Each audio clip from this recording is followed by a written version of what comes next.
Salam, hər vaxtınız xeyirli olsun dəyərli müəllimlər. Mən Mətanət Nəbiyeva. Bugün kurikulumdan sertifikatlaşma istiqamətində yeni bir sınağın izahını verəcəm. Sınağımız virtual test toplumumuzdan olacaq. Bunun üçün keçid edirəm sertifikatlaşma bölməsinə və əlavə olunan fizika sınağını seçəcəm.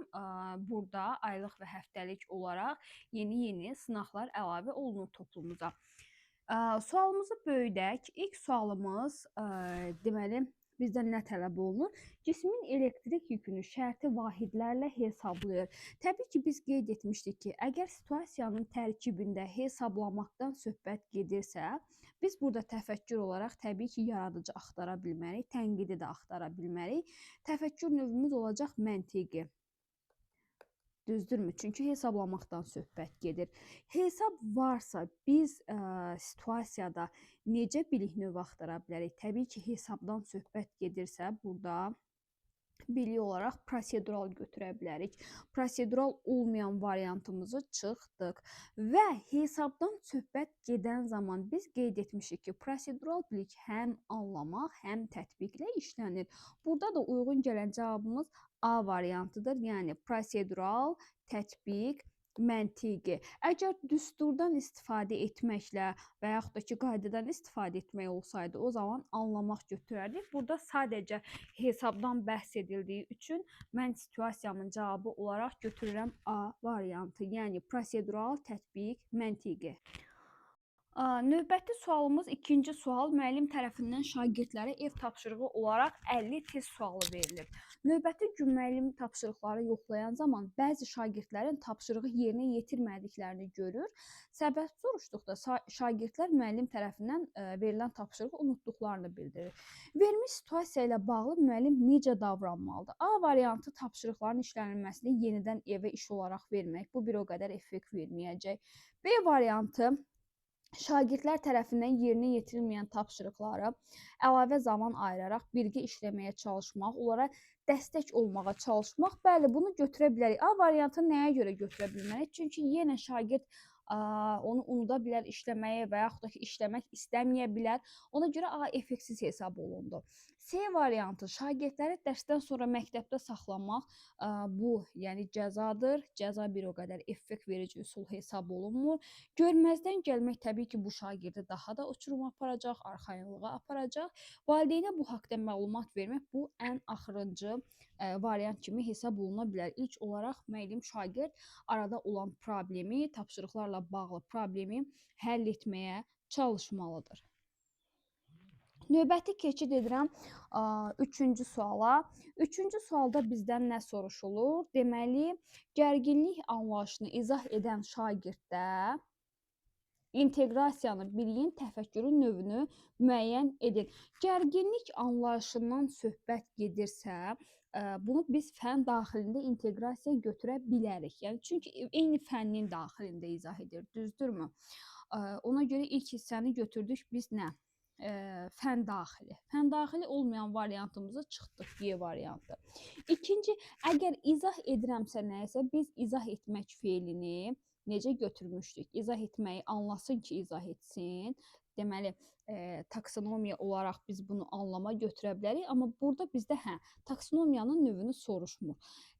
Soruşur biliyin və təfəkkürün növü. Təbii ki, tənqidi olmaz, yaradıcı olmaz. Biz axtarmalıyıq təfəkkür olaraq məntiqi. Yəni, məntiqi təfəkkürə əsasən şagird bunu izah edəcək. Daha sonra, hər hansı bir situasiyanı və yaxud da ki, hər hansı bir məlumatı, anlayışı izah edirsə, başa düşsün ki, izah etsin. Yəni, konseptual. Düzgün cavabımız fənn daxili, konseptual, məntiqi olacaq. Yəni, D variantı. Əgər idrak taksonomiyası olaraq soruşsaydı, o zaman anlamaq da götürə bilərdik. Növbəti test sualımıza keçirik. Bilirsiniz ki, sertifikatlaşmada sual sayı 10 olacaq. Miqdə isə 20 sual, yəni 20 kurikulum sualına cavab verməli olacaqsınız. BIBÖ, Fryer modeli, 3-2-1 modeli. Bunların oxşar, yəni bu ortaya oxşar olaraq nə qoya bilərik biz? Təlim üsulları, yəni bu 3 təlim üsulu inteqrasiya bacarıqlarını formalaşdırır. İnteqrasiya bacarığı daha çox Bloom kubundadır. Deməli, A variantı ixtisar olundu. Açıq düşünmə bacarıqlarını formalaşdırır. Bunların ortaq cəhəti deyil. B variantını da ixtisar etdim. Qeyd götürmə bacarıqlarını daha çox 3-2-1, bir də insert təlim üsulu inkişaf etdirir. Ona görə C variantında çıxdım. Lakonik düşüncəni formalaşdıran daha çox klaster və Sinkveyn üsullarıdır. Əvvəlki bəli, biz qeyd etmişdik ki, Bibu, Freyer modeli 3-2-1, bir də hətta bura mən kiməm texnikasını da əlavə edə bilərəm ki, bu təlim üsulları əvvəlki və yeni biliklər arasında əlaqələnmə yaradır. Növbəti keçid edirəm. 5-ci sualımız. 5-ci sual nə istəyir burada bizdən? Şagird kollektivlə iş zamanı yaranan problemin həllinə ciddi şəkildə səy göstərir ki, yəni problem həll olunsun. Nümunədə emosional taksonomiyanın səviyyəsini və səriştəni müəyyən edin. Dəyərləndirmə, problem əldə etmə, informasiya savadlığı. Yəni dəyərləndirmə, problem əldə etmə hardasa götürmək olar, amma informasiya savadlığı uyğun deyil. A variantını ixtisar etdim. Müəyyən bir problem varsa, şagird də problemin həllində və yaxud da ki, komanda işi olsun, burada əlindən gələni edirsə, dəyərləndirmə var.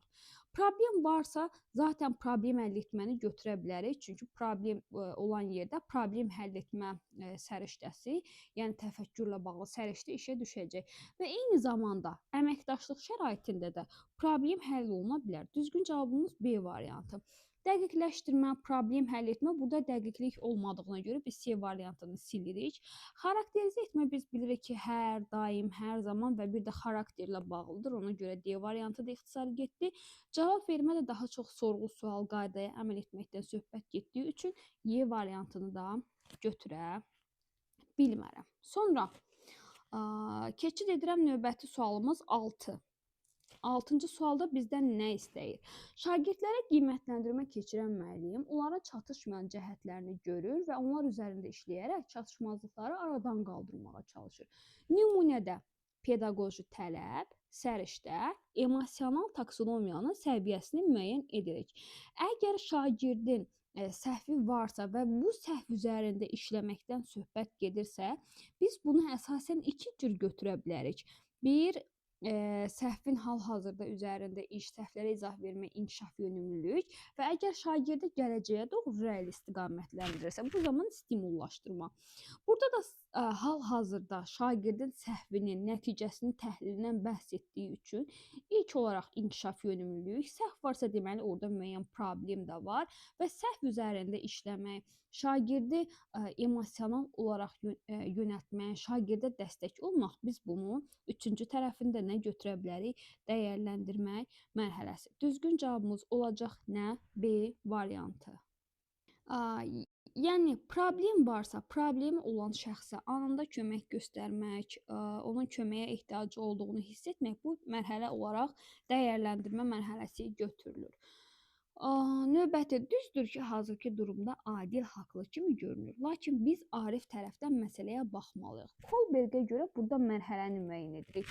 Deməli, əgər biz qeyd etmişdik ki, sırf məsələyə ədalət prizmasından yanaşırsa, bu olacaq hansı? Sosial müqavilə. Amma burada axı ardı gəlir, biz deyir məsələyə Arif tərəfdən də baxmalıyıq. Əgər mərhəmət, vicdan, digər bu kimi xüsusiyyətlərdə işə düşürsə, burada təbii ki, nədən söhbət gedəcək? Universal etik prinsipdə. İtaət cəza deyir ki, qaydaya əməl edirəm ki, cəza almayım. Şəxsi maraq nə deyir? Şəxsi maraq xüsusi bir marağı var ki, məsələn, Adilə kömək edirəm ki, sabah o da mənə riyaziyyatdan kömək etsin. Burada şəxsi maraqdan, individualizmdən bəhs olunmuyor. Sosial müqavilə sırf məsələyə ədalət prizmasından baxmaqdır. Yəni deyir ki, məsələn, adil köçürüb, ona görə qiyməti aşağı olmalıdır. Yəni orada artıq digər mərhəmət hissi, vicdan hissi işə düşmür. Universal etik prinsiplərdən fərqli olaraq qəbul olunmada özünü kiməsə göstərməkdir. Məsələn, ağıllı davranıram ki, qoy müəllim deməsin ki, Ləman dərslərini yaxşı oxumur. Yəni burada sırf kimisə özünə sübut etməyə çalışır. 8-ci test sualında sabit cərəyan anlayışı mövzusunu öyrənən zaman şagirdlər bəzi çətinliklərlə qarşılaşır. Lakin buna baxmayaraq mövzunu öyrənməkdə qərarlıdır və bunun üçün də əlindən gələni edəcəyini deyir. Nümunə ilə bağlı düzgün olan fikirləri seçirik. Bir də baxırıq, nümunədə şəxsi sosial öyrənmə kompetensiyası var. Bəli, çünki öyrənməkdə qərarlıdır və əlindən gələni də edəcək. Yəni motivasiyasını yaxşı tutur. Bir olmayan variantları çıxdıq. Biri biz düzgün olaraq götürürük. Sonra baxıram, deməli 2-yə. Nümunədə təfəkkürlə bağlı. Bəli, problem varsa, problemi həll etməyə yönəlibsə, təfəkkürlə bağlı səriştə də var. Deməli 2-ni də götürə bilərik. Sonra baxıram 3-ə. Savadlıq kompetensiyasının burada bir o qədər bəhs olunmur. Ona görə 3 olan variantlar bizə uyğun deyil. Zaten çıxmışıq. Emosional intellekt nəzəriyyəsinin motivasiya komponentinə uyğundur. Bəli, burada motivasiya var. Çünki öyrənən zaman çətinliyə tabe olmamaq, çətinliyin öhdəsindən gəlmək motivasiyanı müşahidə edirik və 4 emosional intellekt nəzəriyyəsini, daha doğrusu 4-ü buraya yazırıq. 6. Mənəvi inkişafın hər hansı bir səviyyəsini görmürük və burada baxırıq məsələn 6-da açıq düşüncə tərzi. Bəli, əgər uğursuzluqlara və yaxud da ki, hər hansı bir səhvə təslim olmursa, burada açıq düşüncə tərzi var. Düzgün cavabımız A variantı. Keçid edirəm növbəti. Deməli, növbəti sualımız 9-cu sualdır. 9-da nədən bəhs olunur? Bir saniyə. Əvvəlki biliyin məlumatı təsdiq edən informasiya, eyni zamanda rast gəldiyin informasiya sənin üçün. Bəli, burada görürük ki, artıq işarələr sistemidir. İşarələr sistemindən söhbət gedirsə, texnikamız insert texnikasıdır. Sonuncu sualda şagird özünün bütün rəsmlərini gözəl, səliqəli çəkir və incəliyə gedir. Burada psixomotor taksonomiyanın səviyyəsini və intellekt tipini biz müəyyən etməliyik. Səliqəli çəkməkdən söhbət gedirsə, səliqəli, gözəl çəkirsə, incəliyə gedirsə, deməli təbiiləşmə var. Təbiiləşmə olmayanları sildim. Və rəsm çəkməkdən söhbət gedirsə, rəsm çəkmək naturalist ola bilməz. Rəsm çəkmək məkan vizual intellektə aid bir xüsusiyyətdir. Düzgün cavabımız Y variantı. İzahımız bu qədər. Əgər bu tipli testləri daha ətraflı və daha çox işləmək istəsəniz, qeyd etdiyim nömrənin WhatsApp-na yazaraq virtual test toplumunuzu əldə edə bilərsiniz. Hal-hazırda test toplumumuzun qiyməti illik 14 azendir. Qeyd etdiyim nömrəyə deməli yazaraq toplu haqqında məlumatı əldə edə bilərsiniz.